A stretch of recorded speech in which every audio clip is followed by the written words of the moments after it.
Bonjour, 20e siècle, Paul Fort, trois ballades françaises. Ainsi, moi, bon trouvère, quoique penseur nabot, je grappille ciel et terre, province de mon cerveau, sous les mains du Seigneur, toute lumière. Je dérobe à ses doigts les roses de l'aurore, les bagues de l'orage et le lys des nuits claires. Et j'ai de petites images, fort idéales sous mon chapeau.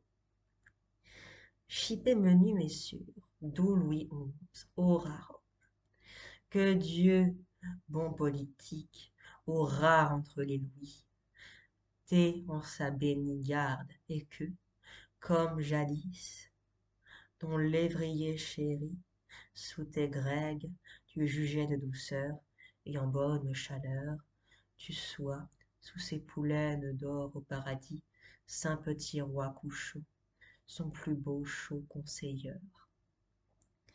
Et pour t'avoir levé contre mes professeurs, avoir suivi ta loi, si toute de candeur, quand ce sera mon jour, que ce sera mon tour, tire la robe à Dieu, qu'il me place d'amour. 1898. Les beaux noms. Vous le savez, Francis, aimant l'île de France, qu'une ville, un pays, décoré d'un beau nom, bien mieux que ses voisins nous fait des confidences, et que ce beau nom-là doit se joindre à ses dons. La forêt de Crécy que je vais traverser pour me rendre à mon cerf, son doux nom prononcé me flatte l'ouïe, ainsi qu'un vol de fées qui glisse de saule en saule, et puis autour d'un chevalier, dormant près d'une source au bleu myotis. Tout d'abord, un pays doit charmer par son nom, sans quoi vous ne serez jamais d'intelligence avec lui. Vous, Francis, aimez l'île de France. À votre joli nom, si beau nom, se fiance, et votre art, et vous-même ajoutez à ses noms. Qu'il bat mon cœur, au nom de Nemours, de Senlis, quand je les murmure. Oh, quel noble plaisir, Senlis, Nemours, tenez. Je m'agenouille presque. Ô Nemours, tout douleur, ô Senlis, tout sourire, tourterelle et lys, adieu, beau nom chantant. Je me nomme, je me donne à présent, j'appartiens à mon cerf. Mon cerf, le son du corps, et tout l'automne en fresque. Mais ce n'est pas l'automne encore, ô le bâton. J'ai pris le blanc chemin de mon cerf au beau nom, 1909. Ballade française, Flammarion, éditeur.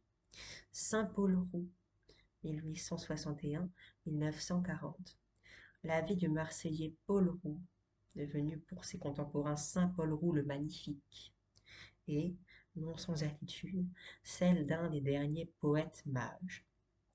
D'abord retiré dans les Ardennes, puis retranché à partir de 1898 dans l'étrange château de Coëcilian, qu'il s'était fait construire devant l'horizon de Camaret, c'est là que, vieilli et presque oublié dans la solitude qu'il partageait avec sa fille, divine, il fut tragiquement victime de violences lors de l'invasion allemande. Coëcilian, pillé et brûlé, dressa ses ruines sur sa mort. De tels signes sont en accord avec son œuvre, qui connut la notoriété avant 1914, raillé au catholicisme comme Cham, mais d'esprit moins humble, il prétendit corriger Dieu par une succréation poétique. En fait, s'il est vrai qu'indépendamment des temps et des genres, l'art baroque est, à chaque résurgence, surcharge, excès, fuite du coup, profusion dans le mouvement et l'expression, Saint Paul Roux est le parfait baroque du symbolisme. Ainsi apparaît-il dans La Dame à la faux, 1899, drame où il dépasse fumeusement Maeterlinck sur le thème de la mort, ou bien, lorsque des pages durant, son œil goinfre convertit en nourriture et en boisson tous les éléments des paysages contemplés d'un wagon-restaurant. Apéritif glauque de la Méditerranée, huîtres, palourdes, prairies que sont les vieilles monnaies de pluie, aux gossets du sol, hors d'œuvre, ces crevettes des champs, les sauterelles, ces bigorneaux, les des buissons, les escargots. Application.